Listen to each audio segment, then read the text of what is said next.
مجلس اعضاء کی قبولیت کے لیے بآواز بلند صلوات۔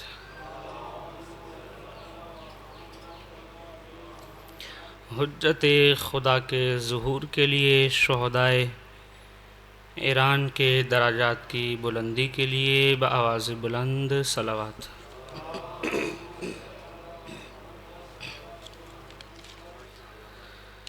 اعوذ باللہ السمیع العلیم من الشیطان اللعین الرجیم، بسم اللہ الرحمن الرحیم۔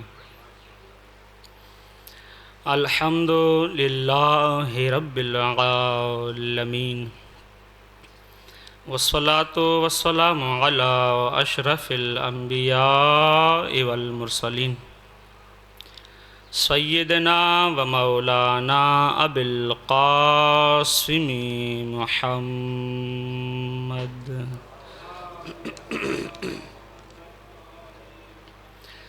وعلی اہل بیتہ الطیبین الطاہرین المعصومین المظلومین، الذین اذہب اللہ عنہم الرجس اہل البیت ویطہرکم تطہیرا۔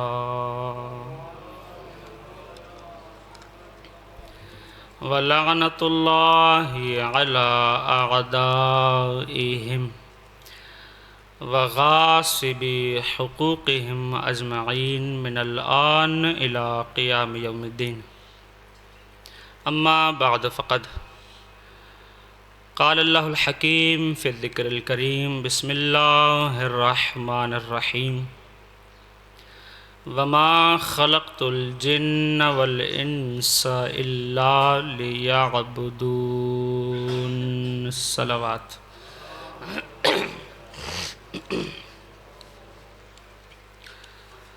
دعا ہے خالق کائنات سے آپ تمام کا فرش عزا پہ آنا رحمان پروردگار اپنی بارگاہ میں قبول فرمائے۔ پروردگار عالم بانیان کی اس عبادت کو اپنی بارگاہ میں قبول فرمائے۔ جتنی حاجات آپ سب لے کر آئے ہیں رحمان پروردگار تمام کی حاجات اپنی بارگاہ میں قبول فرمائے۔ جتنے حضرات بیمار ہیں، حاضرین میں ہیں، گھروں میں ہیں یا اسپتالوں میں ہیں، رحمان پروردگار تمام بیمار مومنین و مومنات، سادات و غیر سادات کو مکمل شفا یابی عطا فرمائے۔ رحمان پروردگار بے اولاد مومنین کو اولاد نرینہ عطا فرمائے۔ رحمان پروردگار صاحب اولاد مومنین کی اولاد کو نیک و صالح بنائے۔ بالخصوص رحمان پروردگار صابر حسین کنیرہ، حسن خان بلوچ، انہیں اولاد نرینہ عطا فرمائے۔ دعاؤں کی قبولیت کے لیے، حجت خدا کے ظہور کے لیے، شہدائے ایران کے درجات کی بلندی کے لیے، بالخصوص آقائے شہید رہبر معظم کے درجات کی بلندی کے لیے بآواز بلند صلوات پڑھیے۔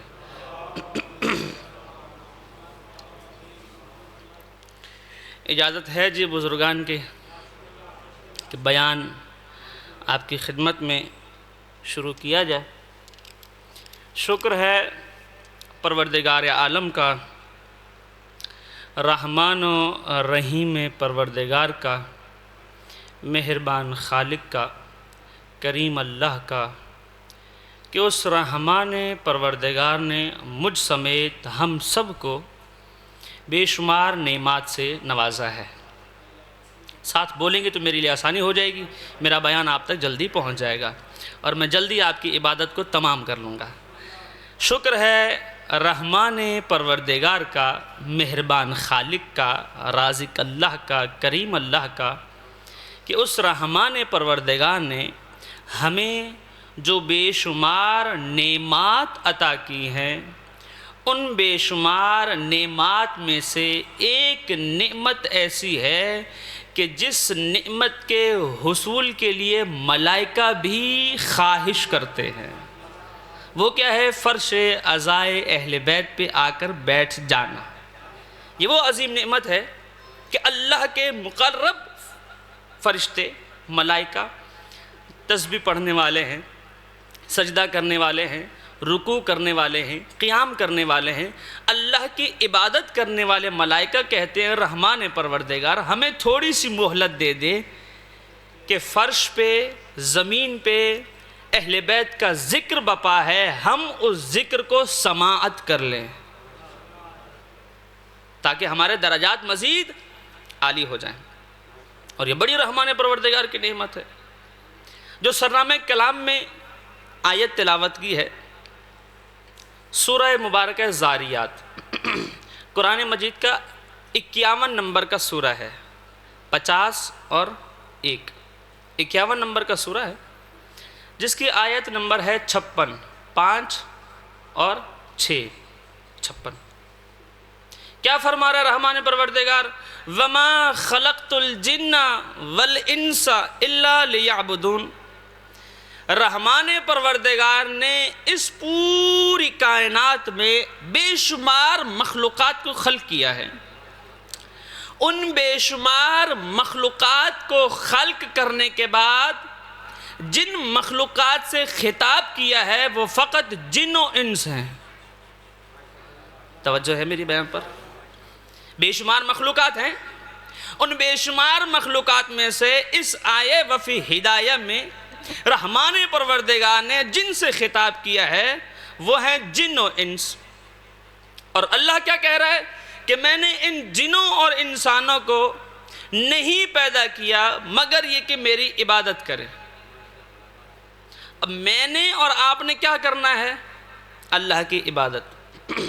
میرا اللہ قرآن پڑھنا نہیں جانتا، میں حدیث پڑھنا نہیں جانتا، میرا اللہ مجھ گنہگار کو سمجھا دے کہ میں عبادت کیسے کروں، آیا سجدہ کرنا ہے تو کیسے کرنا ہے، رکوع کرنا ہے تو کیسے کرنا ہے، زبان سے ذکر کرنا ہے تو کیسے کرنا ہے، اگر کسی کے ساتھ نیکی کرنی ہے عبادت سمجھتے ہوئے تو پھر کیسے کرنی ہے، اگر فرش عزا پہ بیٹھنا عبادت ہے اور یہ عبادت کرنی ہے تو کیسے کرنی ہے۔ رحمان پروردگار مجھے سمجھا تو صحیح۔ اب میں اللہ کی بات کیسے سمجھوں؟ اللہ مجھے سمجھانا چاہے تو رحمان پروردگار کی آواز آئے گی، میں نے کچھ ایسی ہستیاں بنائی ہیں کہ جن کی سیرت کو پڑھو گے تو تمہیں سمجھ میں آ جائے گا سجدہ کب کیا جاتا ہے، کیسے کیا جاتا ہے، کس کو کیا جاتا ہے۔ بات واضح ہے میری؟ آسان بیان ہے۔ کچھ ایسی ہستیاں بنائی ہیں جو تمہیں بتائیں گی کہ اللہ کی عبادت کیسے کی جاتی ہے۔ ان ہستیوں میں عظیم ہستی اللہ کے حبیب نبی پیغمبر اکرم صلی اللہ علیہ وآلہ وسلم رحمت للعالمین بن کے آنے والے نبی، وہ جب اللہ کی بندگی کرتے ہیں، قیام کرتے ہیں، رکوع کرتے ہیں، سجود کرتے ہیں، اتنا اللہ کی بندگی کرتے ہیں کہ آواز پروردگار آتی ہے قم اللیل الا قلیل، اے حبیب اٹھو مگر کم رات میں، کم عبادت کرو مگر کم۔ یعنی وہ منزل عبادت کہ جہاں اللہ اپنے بندے سے کہے کہ عبادت کرو لیکن کم کرو۔ اب اس کی بارگاہ میں جب ہم جائیں گے تو ہمیں پتہ چلے گا کہ عبادت کیسے کرنی ہے، سجدہ کیسے کرنا ہے۔ اور جب اس اللہ کے حبیب نبی نے اپنے لیے بحکم پروردگار ایک نائب کا انتخاب کیا، جانشین کا انتخاب کیا، اللہ کی مرضی سے جسے اپنا نائب بنایا ہے، اللہ نے اسے اپنا ولی بنایا ہے، اس حیدر کرار کی بارگاہ میں جب جاتے ہیں، وہ جب سر سجدے میں رکھتے ہیں تو دیکھنے والا یہ سمجھتا ہے کہ یہ علی حیدر کرار اللہ کی بندگی اس خوف سے کر رہے ہیں کہ روح پرواز کر گئی۔ میری عبادت کیسی ہے؟ اب آپ عبادت میں بیٹھے ہیں، توجہ کہاں ہے؟ میں خطاب کر رہا ہوں، توجہ کہاں ہے؟ میں نماز پڑھ رہا ہوں، توجہ کہاں ہے؟ میں قرآن پڑھ رہا ہوں، توجہ کہاں ہے؟ اس حیدر کرار کی بارگاہ میں جب آتے ہیں تو وہ حیدر کرار یہ کہتے ہوئے نظر آتے ہیں کہ جب میں چاہتا ہوں کہ اللہ مجھ سے بات کرے تو قرآن پڑھتا ہوں، اور جب میں چاہتا ہوں کہ میں اللہ سے بات کروں تو نماز پڑھتا ہوں، اب یہ علی کا چاہنے والا، یہ علی حیدر کرار کی ولایت کا دم بھرنے والا جب یہ اس آیت کو پڑھے گا وَمَا خَلَقْتُ الْجِنَّ وَالْإِنسَ إِلَّا لِيَعْبُدُونَ کہ میں نے اللہ کی بندگی کرنی ہے، کیسے کروں؟ تو اپنے مولا کی بارگاہ میں جائے اور دیکھے کہ امام وقت نماز کیا کر رہے ہیں، کھیتی باڑی کر رہے ہیں، کاروبار کر رہے ہیں، کیا کر رہے ہیں وقت نماز۔ تو پھر اس بارگاہ میں جب ہم جائیں گے تو ہمیں پتہ چلے گا کہ ہم ان کے نوکر اللہ کی بندگی کیسے کریں۔ نوکر ہیں نہیں ہیں؟ ہیں نا سارے نوکر؟ اللہ آقا، اللہ کی مخلوقات اس کے لیے غلام، ائمہ اہل بیت 12 امام، 5 تن پاک، 14 معصومین، وہ ہمارے سید و سردار ہیں، ہمارے آقا ہیں، ہم ان کے نوکر ہیں، ہم ان کے غلام ہیں۔ اب آقا اور غلام کا تعلق کیسا ہونا چاہیے؟ جو آقا کہے وہ کرنا چاہیے، جو آقا کرے وہ کرنا چاہیے۔ اب میں سمجھانے کا سہارا لے رہا ہوں۔ ایک بندہ ہے، کسی کا نوکر ہے، ٹھیک ہے، مثال دے رہا ہوں، میرے بزرگ سامنے بیٹھے ہوئے ہیں، اللہ ان بزرگوں کا سایہ سلامت رکھے۔ یہ بزرگ ہیں اور وہ میرے بھائی ہیں، صرف مثال دے رہا ہوں۔ یہ بزرگ ہو گئے آقا، وہ میرے بھائی ہو گئے ان کے غلام، ٹھیک ہے جی۔ غلام جانتا ہے کہ میرا آقا پریشانی میں ہے، مشکل میں ہے، ان کے پاس پیسہ نہیں ہے، ان کے پاس دولت نہیں ہے، یہ قرض میں دبے ہوئے ہیں۔ اب یہ غلام اپنے آقا سے کہتے ہیں کہ آقا میں آپ کا نوکر ہوں، آپ کا غلام ہوں، آپ کو اس مشکل حال میں نہیں دیکھ سکتا، آپ ایسا کریں بازار میں مجھے لے جائیں، مجھے بیچ دیں، جو پیسے ملیں اپنی مشکل آسان کر لیں۔ تھکے تو نہیں آپ حضرات؟ ابھی پڑھنا ہے کچھ میں نے انشاءاللہ، نتیجے کی طرف تو لے کر جاؤں نا۔ اب وہ غلام آقا سے کیا کہہ رہے ہیں؟ بازار لے جائیں، میری رقم لگائیں، مجھے بیچ دیں، اپنی ضرورت پوری کر لیں۔ اب وہ آقا غلام سے کہتے ہیں تمہاری اتنی رقم کہاں ملے گی، تم تو کمزور ہو، ظاہر ہے جو لے جائے گا وہ محنت تو لے گا نا، کام تو کروائے گا نا۔ تو وہ غلام کہتا ہے آپ مجھے جب بازار لے کر جائیں نا، آپ میری خاصیت بتائیں۔ وہ خاصیت یہ بتائیں کہ یہ میرا غلام ایسا ہے کہ یہ اپنے آقا کی ہر بات مانتا ہے۔ توجہ ہے بھائی؟ یہ غلام ایسا ہے کہ جو اپنے آقا کی، اپنے سید و سردار کی ہر بات مانتا ہے، کبھی انکار نہیں کرتا، یہ اس کی خاصیت ہے۔ اس نے ریٹ لگایا، رقم لگائی، ایک آیا ہنس کے چلا گیا، دوسرا آیا ہنس کے چلا گیا، تیسرا آیا، اس نے پوچھا کہ رقم زیادہ کیوں ہے؟ وہ یہ کہتا ہے کہ اس کی یہ خاصیت ہے۔ اب وہ جو اس کی خاصیت جان لیتا ہے وہ کہتا ہے یہ رقم لو، یہ غلام میرا۔ اب وہ غلام اپنے آقا سے کہتے ہوئے جا رہا ہے، شاہ صاحب کی آمد پر باواز بلند صلوات پڑھیے، قبلہ آگے آ جائیے۔ اب وہ غلام اپنے آقا سے کہتے ہوئے جاتا ہے کہ اے میرے آقا میں اچھا غلام ثابت ہوا یا نہیں ہوا؟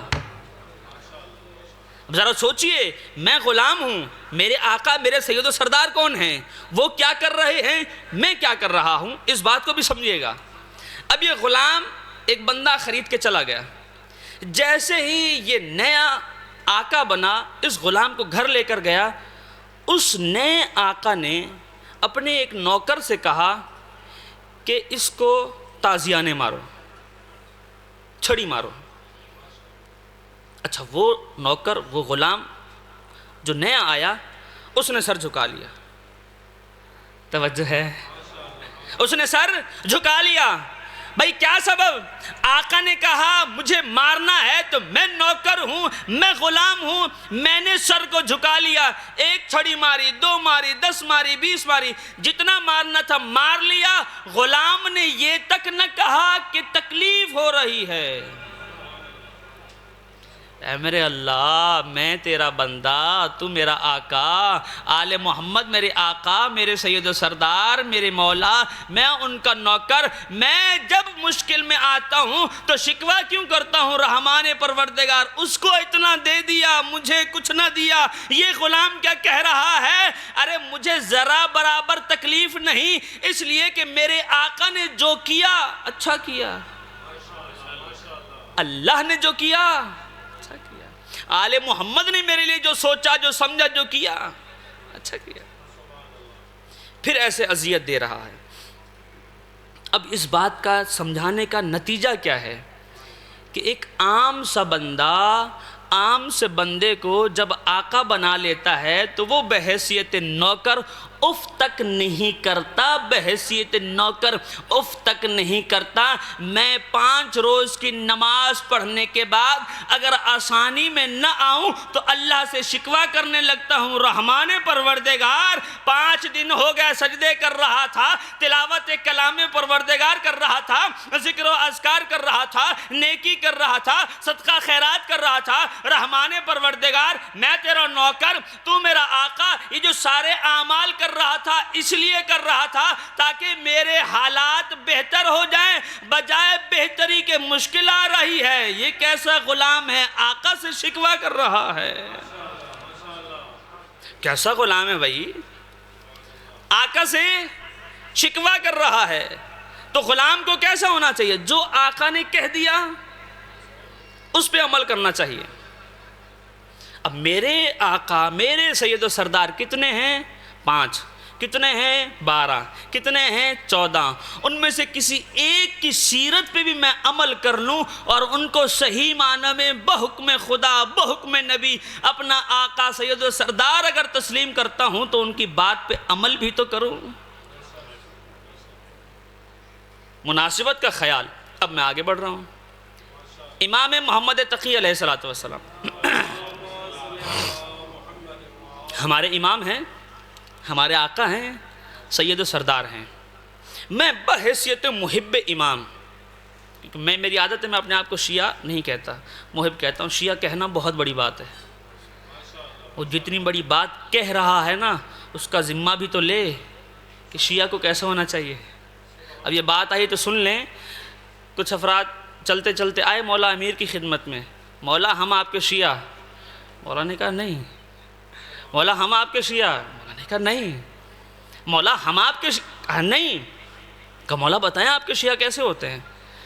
شیعہ وہ ہے کہ جو جنت کے سوال کرنے کے بعد جہنم میں جانے کا عمل نہ کرے۔ شیعہ وہ ہے کہ جو ہم نے کہا ہے وہ کرے، جس سے ہم نے روکا ہے اس سے رک جائے۔ یہ صرف 2 باتیں بتا کے میں آگے بڑھ رہا ہوں۔ تو میں جب اپنے آپ کو کہوں کہ میں شیعہ ہوں تو پھر امام نے جو کہا ہے وہ کروں گا نہیں کروں گا؟ اگر کروں گا تو پھر شیعہ، نہیں کر سکتا تو پھر شیعہ نہ بلکہ محب۔ محب کہنے میں میری بھلائی ہے، محب کہنے میں میرا شرف ہے۔ ارے وہ اللہ جسے اپنا حبیب بنائے اسے محمد مصطفیٰ کہتے ہیں، اس حبیب کو اگر میں اپنا مولا اور سید و سردار مان لوں تو پھر وہ حبیب اگر کہے کہ یہ ہمارے محب ہیں، اللہ اپنے حبیب سے کہے یہ میرا محب، اور ہمارے نبی ہمارے بارے میں کہیں کہ یہ ہمارے محب، تو کتنا بڑا شرف ہو جائے گا؟ ہے شرف نہیں ہے؟ اللہ یا علی اللہم صلی علی محمد و محمد۔ امام علیہ السلام، امام محمد تقی علیہ السلام میرے اور آپ کے آقا و مولا سید و سردار۔ امام کی سیرت بڑی مشکل گزری۔ امام کا سن مبارک ہے کوئی 4 5 سال 7 سال، ٹھیک ہے۔ امام نے اپنے بابا کی سختی کو بھی دیکھا، اپنے بابا سے جدا بھی ہوئے، تنہا بھی رہے۔ بابا الگ رہے وطن سے دور، بیٹا الگ رہا وطن سے دور۔ اب جس مقام پہ امام تقی علیہ السلام ہیں اسی مقام پہ اعلان ہو گیا کہ بہت بڑا طاقتور حاکم آ رہا ہے۔ راہ خالی کر دیے، ٹھیک ہے، جو راستہ ہے اسے خالی کر دیا۔ کیوں؟ کیونکہ امام کی سواری آئیں گے اور امام علیہ السلام درمیان راہ میں کھڑے ہیں۔ توجہ چاہ رہا ہوں، جو بات شروع کی تھی وہیں ختم کروں گا انشاءاللہ کہ عبد خدا کیسا ہونا چاہیے، عبد کو کس کا خوف رکھنا چاہیے، کس کا خوف نہیں رکھنا چاہیے، مجھے کس کا ڈر رکھنا ہے، مولوی صاحب کا، خدا و آل محمد کا۔ اب امام درمیان راہ میں ہے، طاقتور حاکم آ رہا ہے اپنی سواریوں کے ساتھ، اور جو خوف رکھنے والے ہیں اس طاقتور حاکم کا وہ تتر بتر ہو گئے۔ سمجھ گئے نا میری بات؟ ٹھیک ہے، ایک مثال دے رہا ہوں۔ ہم نے سنا ہے کہ جب ایک جانور، بڑا جانور ریوڑ میں آتا ہے، بکریوں کے ریوڑ میں آتا ہے، تو بڑے جانور کو دیکھ کر بکریاں سمجھانے والی بات میں نے کر دی، وہ جو آ رہا ہے نہیں معلوم کون ہے، حاکم ہوگا لیکن اس کا کردار ایسا ہے کہ جو میں کہہ گیا۔ سمجھدار بیٹھے نہیں بیٹھے؟ وہ آ رہا ہے۔ اب جیسے ہی وہ آیا، امام درمیان راہ میں موجود ہیں، امام کھڑے رہے، قدم میں کوئی بھی حرکت نہیں ہے، چہرے پہ کوئی خوف نہیں ہے۔ امام کا اس قدر ثابت قدم رہنا حاکم کو مجبور کر رہا ہے سواری سے اترنے پر۔ حاکم سواری سے اترا، قریب آیا، کون ہے؟ اللہ کا بندہ۔ توجہ ہے؟ کون ہے؟ اللہ کا بندہ۔ تو کون ہے؟ کہا تجھے نہیں پتا میں کون ہوں؟ کہا نہیں معلوم۔ کہا میں بہت بڑا حاکم ہوں۔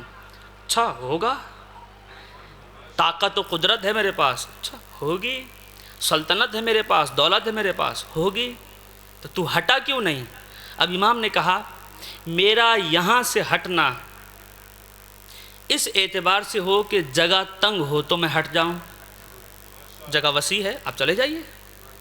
میرا یہاں سے ہٹنا اس اعتبار سے ہو کہ میں آپ کا ماتحت ہوں، وہ بھی نہیں۔ میرا یہاں سے ہٹنا اس اعتبار سے ہو کہ آپ ظالم بادشاہ ہیں، ظلم کریں گے تو ہٹ جاؤں۔ آپ ظالم ہیں، اب وہ ظالم خود کو ظالم کیسے کہے؟ اچھا راستہ تنگ ہے، راستہ تنگ نہیں، میں آپ کا ماتحت ہوں، میں آپ کا ماتحت نہیں ہوں، تو پھر مجھے کیا خوف کہ میں راستہ چھوڑ دوں۔ سمجھ گیا کوئی کمال شخصیت ہے، چلا گیا، گیا واپس آیا پھر اسی مقام پہ مولا قیام فرما ہے۔ اب آ کر پھر وہی سوال کرتے، کہ میرے وہی 3 سوال ہیں ان کے جوابات دے دو۔ اب وہ 3 سوالات کے جوابات نہیں دیتا، وہ یہ کہتا ہے کہ یہ ہے میرا ہاتھ، بتاؤ اس ہاتھ میں کیا ہے؟ یہ ہے میرا ہاتھ، بند ہے مٹھی، بتاؤ میرے اس ہاتھ میں کیا ہے؟ اب امام علیہ السلام کہہ رہے ہیں کہ اللہ نے کئی مخلوقات بنائی ہیں، میں ایک مفہوم بیان کر رہا ہوں پوری روایت کا۔ اللہ نے کئی مخلوقات بنائی ہیں، ان مخلوقات میں زمین پہ اللہ نے دریا و سمندر بھی بنائے ہیں، دریا و سمندر میں اللہ نے مچھلیاں بھی بنائی ہیں۔ اللہ نے ان مخلوقات میں کچھ کو حکومت عطا کی ہے، سلطنت عطا کی ہے، طاقت عطا کی ہے۔ جب وہ حکومت رکھنے والے، طاقت رکھنے والے اپنے کچھ جانوروں کو شکار کے لیے چھوڑتے ہیں تو وہ جانور مچھلیوں کا شکار کرتے ہیں، شکار کرنے کے بعد وہ حاکم، وہ طاقتور، وہ ظالم و جابر وہ چھوٹی سی مچھلیاں اپنے ہاتھ میں چھپا کے آتے ہیں، امام وقت کا امتحان لیتے ہیں۔ امام وقت کا امتحان لیتے ہیں۔ اب کتنا طولانی جواب ہے، امام کہہ دیتے بھائی تیرے ہاتھ میں مچھلی ہے،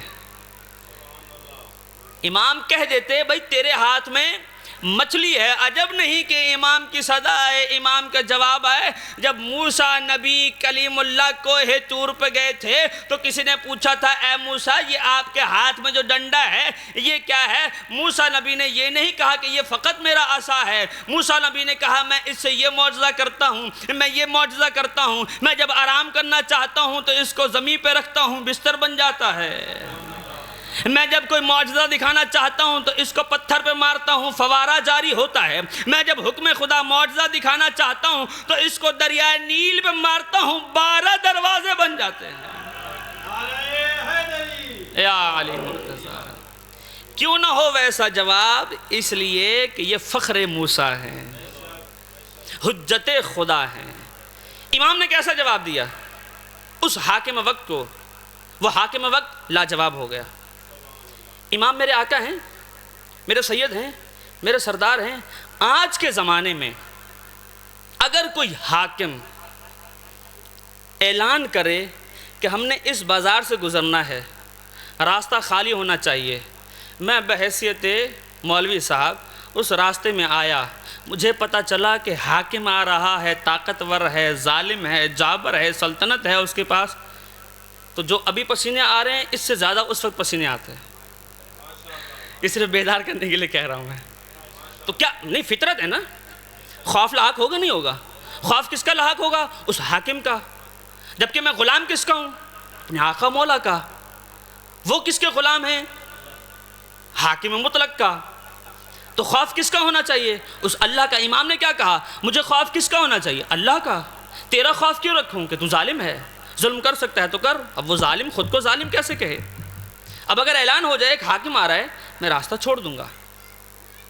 لیکن امام کا چاہنے والا، امام کا ماننے والا ایسا ہو کہ جو امام کی سیرت پہ ہو بہو عمل کرے، تو یقیناً مجھے اور آپ کو اس شخصیت کو سلام کرنا چاہیے۔ اگر کائنات میں ایسی شخصیت ہمیں نظر آتی ہے تو وہ ایران مقدس میں آغا شہید رہبر معظم نظر آتے ہیں کہ دنیا جس کو طاقتور سمجھ رہی ہے، دنیا جس کو امیر و دولت مند سمجھ رہی ہے، دنیا جس کو بڑا حاکم و جابر سمجھ رہی ہے، دنیا اس کے سامنے جھک رہی ہے، لیکن یہ امام کا غلام سر بلند کیے ہوئے ایک ہی مقام پہ رکے رہے کہ میں محمد تقی کا ماننے والا اس جابر کے سامنے جھک نہیں سکتا، شہید ہو سکتا۔ میں امام کا چاہنے والا اس ظالم کے سامنے جھک نہیں سکتا، شہید ہو سکتا ہوں۔ اور نہ یہ کہ شہید ہو سکتا ہوں بلکہ شہید ہونے کی دعائیں بھی کی ہیں۔ میں محب ہوں امام تقی جواد کا۔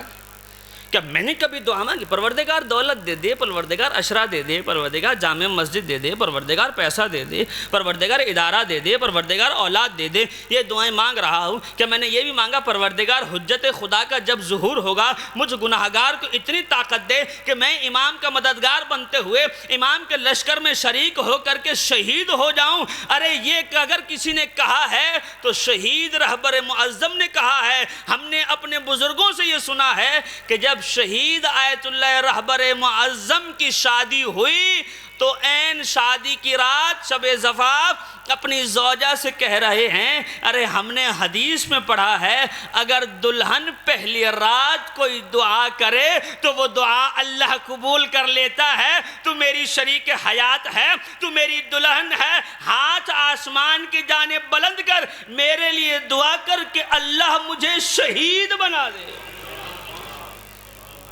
اللہ اکبر یا علی مرتضی، بھئی اللہ مجھے شہید بنا دے۔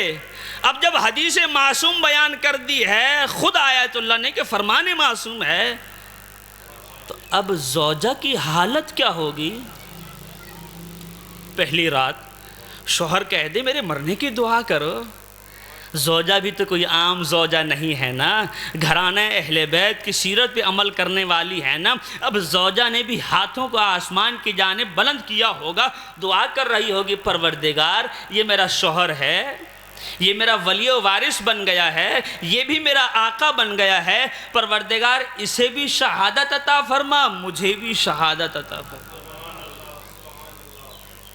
اب جب یہ دعا کی ہے تو باپ بھی شہید، بیٹے بھی شہید، نواسے بھی شہید، اس لیے کہ رحمان پروردگار نے خود کہا نا کہ جو مجھ سے دعا کرے گا میں اس کی دعا قبول کروں گا۔ دعا کرنا اللہ کی عبادت ہے۔ اب جب دعا کرنا اللہ کی عبادت ہے تو اللہ جانتا ہے قبول ہوگی نہ ہوگی، لیکن اگر میرا عمل خالص ہے تو وہ فوراً دعا قبول ہو جائے گی۔ آیت اللہ شہید رہبر معظم کا عمل خالص تھا، ان کی زوجہ کا عمل خالص تھا، عبادت خالص تھی، رحمان پروردگار نے شرف شہادت عطا فرما دیا۔ اللہ اکبر۔ میں محب اہل بیت کیا مانگ رہا ہوں؟ مجھے کیا مانگنا ہے؟ بحیثیت محب اہل بیت میں کم سے کم اتنا تو مانگوں، اے میرے پروردگار میرا امام پردہ غیب میں ہے، میرے امام کا جلدی ظہور ہو جائے، میں ان کا چاہنے والا ہوں، میں ان کے ساتھ شامل ہو کر کے دشمنان اسلام سے، دشمنان ائمہ اہل بیت سے بدلہ لوں گا، انتقام لوں گا، اور میں درجہ شہادت پر پہنچ جاؤں گا۔ کبھی میں نے مانگا؟ نہیں مانگا۔ اب جب نہیں مانگا تو پھر میں غلام کیسا؟ وہ آقا۔ یہ غلام کیسا کہ سب کچھ لٹا دیا؟ ان کے فرزند اب تک ڈٹے ہوئے ہیں، خدا حفاظت فرمائے انشاءاللہ، ظالم کے سامنے جھک نہیں رہے۔ یہی تو مولا حسین علیہ السلام نے سمجھایا تھا نا، میرے جیسا تو جیسے کہ بیعت نہیں کر سکتا، میرے جیسا تیرے سامنے جھک نہیں سکتا۔ آج اگر ہمارے سامنے کوئی باطل ہے تو ہم حق پہ رہنے والے باطل کے سامنے جھکیں گے نہیں، بلکہ سر بلند کر کے کہیں گے تو شہید کرنا چاہتا ہے شہید کر لے، مجھے مولا کی دیدار کا شرف مل جائے گا، مولا کے قریب ہو جاؤں گا۔ دشمن اہل بیت کے یہ فضائل برداشت نہیں کر سکتے، یہ فضیلت برداشت نہیں کر سکتے۔ اس زمانے میں بھی ائمہ اہل بیت کی یہ تبلیغ، یہ سیرت، یہ تاریخ، یہ ارشادات پیغمبری پہنچاتے پہنچاتے پہنچاتے دشمن اتنا کمزور ہو گئے کہ امام تقی جواد علیہ السلام کو نظر بند کیا، اور نظر بند کرنے کے بعد وقت ایسا آیا کہ امام کی ہی زوجہ کے ذریعے سے امام کو اپنے راستے سے ہٹانے کا انتظام کیا۔ مناسبت کا خیال ہے انشاءاللہ۔ امام علیہ السلام کو اپنے راستے سے ہٹانے کا انتظام کیا۔ امام تقی جواد علیہ السلام کو حاکم نے بلوایا، آئیے ہمارے ہاں دعوت ہے۔ امام مصلحت جانتے ہیں کہ کیا کرنا ہے۔ امام آئے، دسترخوان لگا ہے، امام سے کہا یہ کھانا ہے، آپ کے لیے ہے، تناول کیجیے، کھائیے۔ امام علیہ السلام نے خاموشی اختیار کی، 2 نوالے لیے، چند ہی لمحے گزرے ہوں گے کہ وہ جو 2 نوالے لیے زہر میں بھگوئے ہوئے نوالے تھے۔ امام نے لیے، امام کی حالت غیر ہونے لگی، امام نے قیام فرمایا۔ حاکم نے کہا کہاں جا رہے ہیں؟ امام نے فرمایا تیری مراد پوری ہو گئی، میں اللہ کے سامنے جھک گیا، اللہ کا حکم تھا شہید ہونا ہے، میں ہو رہا ہوں۔ امام گھر گئے۔ اب ذرا سنیے گا، امام جب گھر پہ آئے ہیں، امام کی حالت متغیر ہے، امام تکلیف میں ہے۔ تکلیف بتاؤں کیسی ہے؟ مچھلی کو جب آپ پانی سے نکال لیں گے، مچھلی کی کیسی حالت ہوگی؟ تڑپتی ہے۔ علماء نے بیان کیا ائمہ اہل بیت میں سے کسی کو جب زہر دیا گیا ہے تو وہ زہر ہلاہل دیا گیا ہے۔ کیسا زہر ہلاہل؟ ایک قطرہ، قدر کیجیے گا جملے کی، ایک قطرہ زہر ہلاہل کا اگر دریا میں ڈال دیا جائے تو کچھ ہی منٹوں میں دریا کے اندر جو جاندار ہیں وہ پانی کی سطح پہ آ کر تڑپنے لگیں گے۔ ایسا ہی زہر امام تقی جواد کو دیا گیا۔ جب امام کو یہ زہر دیا گیا تو امام کی حالت کیسے ہوگی؟ امام تڑپ رہے ہیں، لیکن مظلومیت امام بھی تو دیکھیے نا، بیٹا موجود ہے لیکن وطن سے بہت دور ہے، امام تنہا ہے، امام اکیلے ہیں۔ خدا کسی کو ایسا موقع نہ دکھائے کہ باپ بیمار ہو، بستر مرگ پر ہو اور اولاد موجود نہ ہو۔ ہاں امام کی حالت متغیر ہے نا، امام کو پانی بھی تو چاہیے نا، امام کو دودھ بھی تو چاہیے نا۔ ہاں امام کا خیال کون کرے گا؟ کوئی دیکھنے والا نہیں ہے نا۔ ہاں یہی تو مظلومیت ہے نا امام تقی جواد کی نا۔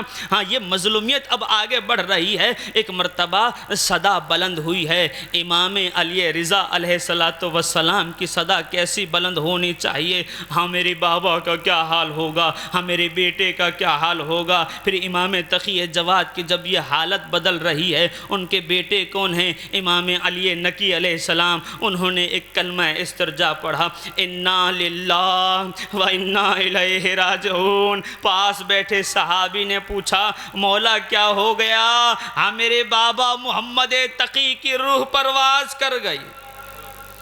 بہت دور تھے نا، وطن سے بہت دور تھے نا، گھر سے بہت دور تھے نا، لیکن امام باعجاز امامت آ گئے، اپنے بابا کا غسل و کفن کیا، اپنے بابا کی تدفین کی۔ ہاں لاشا بڑی شان و شوقت سے کاندھوں پہ اٹھایا ہوگا نا، ہاں لحد کی جانب خود امام لے کر گئے ہوں گے نا۔